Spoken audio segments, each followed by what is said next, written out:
السلام علیکم ورحمۃ اللہ وبرکاتہ۔ الحمد للہ رب العالمین والصلاة والسلام علی رسول الامین وعلی آلہ وصحبہ ومن تبعہم بإحسان الی یوم الدین، اما بعد۔ محترم سامعین و ناظرین کرام، اللہ رب العالمین کا اپنے بندوں کے اوپر بہت سارے انعامات اور بہت سارے احسانات ہیں۔ اللہ رب العالمین کی نعمتیں اپنے بندوں کے اوپر اس قدر ہیں کہ اگر بندے اپنے رب کی نعمتوں کا شمار کرنا چاہیں تو کبھی نہیں کر سکتے ہیں۔ قرآن کریم کے اندر اللہ رب العالمین نے بیان فرمایا وَإِن تَعُدُّوا نِعْمَةَ اللَّهِ لَا تُحْصُوهَا، کہ اگر تم اپنے رب کی نعمتوں کا شمار کرنا چاہو تو تم قطعاً نہیں کر سکتے ہو۔ انہی نعمتوں میں سے ایک ایسی نعمت جس کی ضرورت ہر فرد، ہر انسان اور اسی طریقے سے ہر قوم و ملت اور ہر ملک کو ہے، جس کے بغیر زندگی کا کوئی مزہ ہی نہیں ہے، یہ ایک ایسی نعمت ہے جسے ہر کوئی تلاش کرتا ہے، چاہے مسلمان ہو یا غیر مسلمان ہو، چھوٹا ہو یا بڑا ہو، یا اسی طریقے سے بچہ ہو یا بوڑھا ہو، فقیر ہو یا غنی ہو، کوئی بھی ہو، ہر کوئی اسے تلاش کرتا ہے، بیمار ہو یا تندرست ہو۔ یہ ایک ایسی نعمت ہے جو اسلام کے بعد سب سے عظیم نعمت ہے، اور یہ نعمت امن و امان کی نعمت ہے۔ یعنی جب انسان اپنے جان، اپنے مال، اپنی عزت و آبرو، اپنے عقل اور اپنے دین کو انسان مامون سمجھے، یہ امان ہے، یہ اللہ رب العالمین کی جانب سے عطا کردہ بیش بہا نعمت ہے جس کا کوئی مقابلہ نہیں کر سکتی ہے۔ اسی لیے میرے محترم بھائیوں، آپ دیکھیں کہ اس نعمت کی ضرورت کھانے کے بعد جس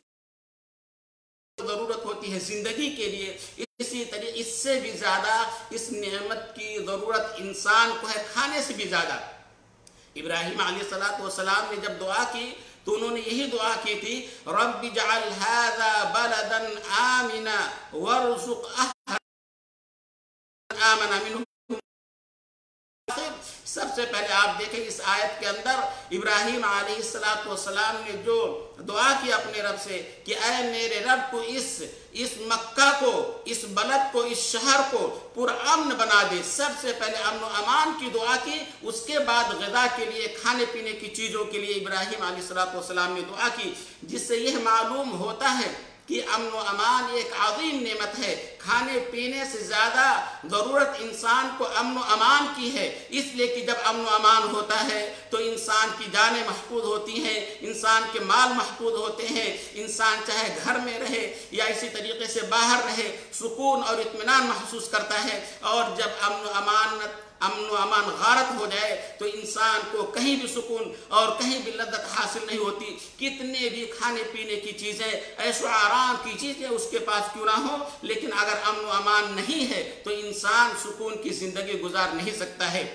اللہ رب العالمین نے امن و امان کو احسان کے طور پر ذکر کرتے ہوئے قریش کو کہا کہ اللہ رب العالمین کی عبادت کرو، فَلْيَعْبُدُوا رَبَّ هَذَا الْبَيْتِ الَّذِي أَطْعَمَهُم مِّن جُوعٍ وَآمَنَهُم مِّن خَوْفٍ۔ اس رب کی عبادت کرو جس نے تمہیں کھانا کھلایا بھوک کے بعد، یعنی تمہارے پاس کھانے پینے کی چیزیں نہیں تھی، اس نے جب تم خوف و ہراس میں تھے، جب ڈر میں تھے تو اس نے اس سے نکال کر کے امن و امان عطا کیا۔ اسی طریقے سے میرے بھائیوں، اور دوسری آیت نے اس احسان کو جتلاتے ہوئے بیان فرمایا اولم یروا انا جعلنا حرما آمنا ویتخطف الناس من حولهم، کیا ان لوگوں نے یہ نہیں دیکھا کہ مکہ کو یعنی امن و امان بنایا، پرامن بنایا، اطمینان اور سکون والی جگہ بنائی ہم نے، اور جب کہ اس کے لوگ ہیں ان کو اچک لیے جاتے ہیں۔ لہذا معلوم یہ ہوا کہ امن و امان اللہ رب العالمین کی جانب سے عطا کردہ بیش بہا نعمت ہے، اس کی قدر کرنی چاہیے اور اس کے مقام اور فضیلت کو اجاگر کرتے ہوئے اللہ کے رسول صلی اللہ علیہ وسلم نے حدیث کے اندر آپ دیکھیں کیا دعا کرتے تھے کہ جیسے ہی کوئی نیا سال شروع ہوتا تو اللہ کے رسول صلی اللہ علیہ وسلم دعا کرتے ہیں اللہم اہلہ بالامن والایمان والسلامت والاسلام، اور اسی طریقے سے یہ اللہ کے رسول صلی اللہ علیہ وسلم کی یہ دعا کہ اللہ اس چاند کو تو ہمارے لیے امن و امان اور سلامتی اور ان تمام چیزوں کے ساتھ کر، اور تو ہمیں ان تمام چیزوں کی توفیق دے اے اللہ جس سے تو راضی ہوتا ہو۔ لہذا یہ اللہ کے رسول صلی اللہ علیہ وسلم کی دعا ہے کہ امن و امان کے لیے اللہ کے رسول صلی اللہ علیہ وسلم دعا کرتے ہیں۔ اسی طریقے سے میرے محترم بھائیوں، یہ امن و امان ایک ایسی عظیم نعمت ہے کہ اللہ کے رسول صلی اللہ علیہ وسلم نے آپ دیکھیں کس چیز سے تشبیہ دی ہے۔ حدیث کے اندر بیان فرمایا من اصبح منکم فی سربہ آمنا معافا فی جسدی وعنده قوت یومی فکأنما حیزت له الدنیا بحذافیرها۔ یہ صحیح مسلم کی روایت ہے، اللہ کے رسول صلی اللہ علیہ وسلم نے بیان فرمایا کہ اگر کوئی شخص صبح اٹھتا ہے امن و امان کے ساتھ اور اسے کوئی تکلیف، کوئی پریشانی نہیں ہے، کوئی بیماری نہیں ہے، مامون ہے، اپنے گھر کے اندر ہر ناحیے سے امن و امان میں ہے اور اسے کوئی پریشانی نہیں، جسمانی تکلیف نہیں ہے، اور دن بھر کے کھانے کا اس کے پاس سامان ہے، 2 وقت کے روٹی کا سامان مہیا ہے اس کے لیے، فَكَأَنَّمَا حِيزَتْ لَهُ الدُّنْيَا بِحَذَافِيرِهَا، گویا کہ پوری دنیا اس کے قدموں میں سمیٹ کر کے لا کے رکھ دی گئی ہو، گویا کی پوری نعمتیں اس کے پاس ہیں۔ معلوم یہ ہوا کہ امن و امان اللہ رب العالمین کی جانب سے بیش بہا نعمت ہے۔ اسی لیے میرے بھائیوں، اس امن و امان کو باقی رکھنے کے لیے، اس امن و امان کو قائم رکھنے کے لیے اسلام نے کچھ رول بنائے ہیں تاکہ انسان اس کے حدود میں رہتے ہوئے امن و امان کے ساتھ رہے، اور جب انسان ان احکامات اور ان فرامین کو نہیں بجا لاتا ہے تو وہاں سے امن و امان اور اسی طریقے سے اطمینان یہ ساری چیزیں ختم ہو جاتی ہیں۔ اس لیے ایسی ساری چیزیں جو امن و امان کو غارت کرے یا ختم کر دے، اللہ کے رسول صلی اللہ علیہ وسلم نے ان تمام چیزوں سے منع فرمایا۔ یہاں تک کہ اللہ کے رسول صلی اللہ علیہ وسلم نے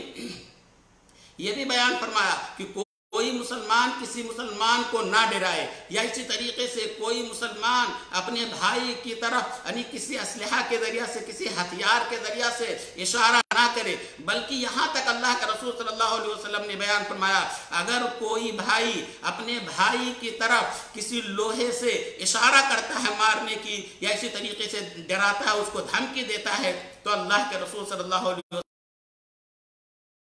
ایسے شخص کے اوپر لعنت بھیجتے ہیں۔ لہذا معلوم یہ ہوا کہ ایسی ساری چیزوں سے ہمیں پرہیز کرنا چاہیے۔ یا اسی طریقے سے کوئی انسان کسی کی چیز کو ایسے ہی نہ چرا لے، ضائع نہ کر دے، گم نہ کر دے، تاکہ اس کو خوف میں یا اسی طریقے سے ہراس میں مبتلا کر دے کسی کی، یا اسی طریقے سے بیان فرمایا اللہ کے رسول صلی اللہ علیہ وسلم نے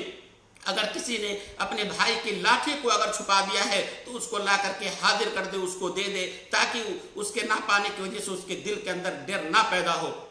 اسی طریقے سے میرے محترم بھائیوں اور بھی جو رول ہیں کہ جب انسان اللہ رب العالمین کی اطاعت کرتا ہے، جب اللہ رب العالمین کی بندگی کرتا ہے، اللہ رب العالمین کے بتائے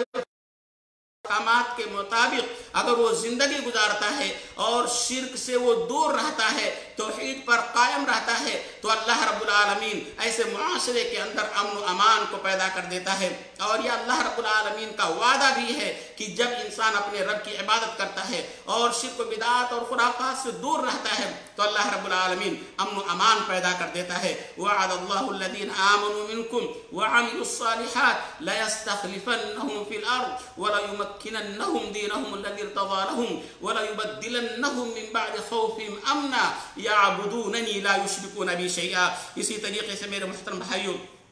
امن و امان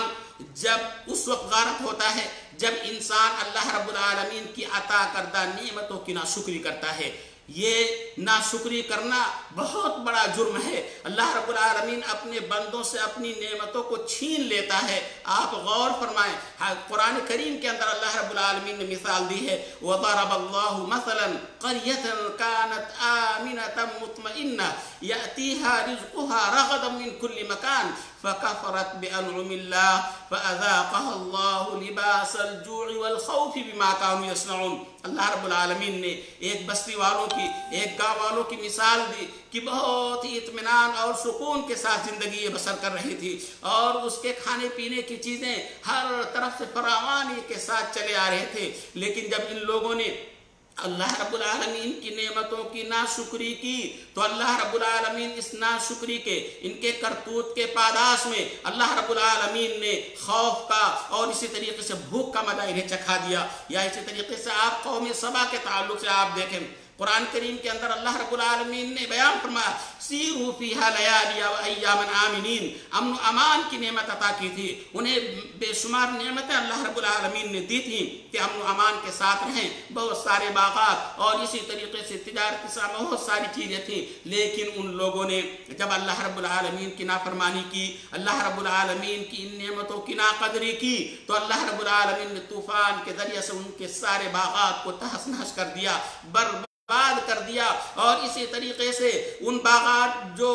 بہترین پھل لاتے تھے ان کی جگہ پہ کاٹے اور خاردار درخت اگائے، اور اسی طریقے سے میرے محترم بھائیوں اللہ رب العالمین نے اپنی نعمتوں سے چھین لی۔ لہذا اللہ رب العالمین نے جو نعمتیں دی ہیں ان چاہیے تاکہ اللہ رب العالمین کا انعام اور اکرام ہمارے اوپر برابر رہے۔ محترم بھائیوں، یہ امن و امان اس وقت تک قائم رہتا ہے جب تک انسان اللہ اور اس کے رسول کی اطاعت کرتا ہے، اولو الامر جو حکام ہیں ان کی اطاعت کرتا ہے۔ اس لیے قرآن کریم کے اندر اللہ یا ایہا الذین آمنوا اطیعوا اللہ واطیعوا الرسول واولی الامر منکم، کہ اے مومنوں تم اللہ اور اس کے رسول کی اطاعت کرو اور اولو الامر کی اطاعت کرو۔ فَإِن تَنَازَعْتُمْ فِي شَيْءٍ فَرُدُّوهُ إِلَى اللَّهِ وَالرَّسُولِ، اور اگر تمہیں کسی چیز کے اندر اختلاف ہو جائے تو تم اللہ اور اس کے رسول کی طرف لوٹاؤ۔ لہذا میرے بھائیوں، یہ امن و امان اسی وقت غارت ہوتا ہے معاشرے سے جب انسان جس معاشرے کے اندر معصیات، نافرمانی اور گناہ کے کام ہونے لگتے ہیں، ان گناہ اور معصیت کی وجہ سے امن و امان غارت ہو جاتا ہے۔ اسی لیے آپ دیکھیں قرآن کریم کے اندر اللہ رب العالمین نے بیان فرمایا وَمَا أَصَابَكُم مِّن مُّصِيبَةٍ فَبِمَا كَسَبَتْ أَيْدِيكُمْ وَيَعْفُو عَن كَثِيرٍ، کہ جو بھی مصیبتیں اور جو بھی پریشانیاں تم کو لاحق ہوتی ہیں یہ تمہارے کرتوت کا نتیجہ ہے، اور اللہ رب العالمین بہت سارے گناہ کو معاف کر دیتا ہے۔ لہذا میرے بھائیوں،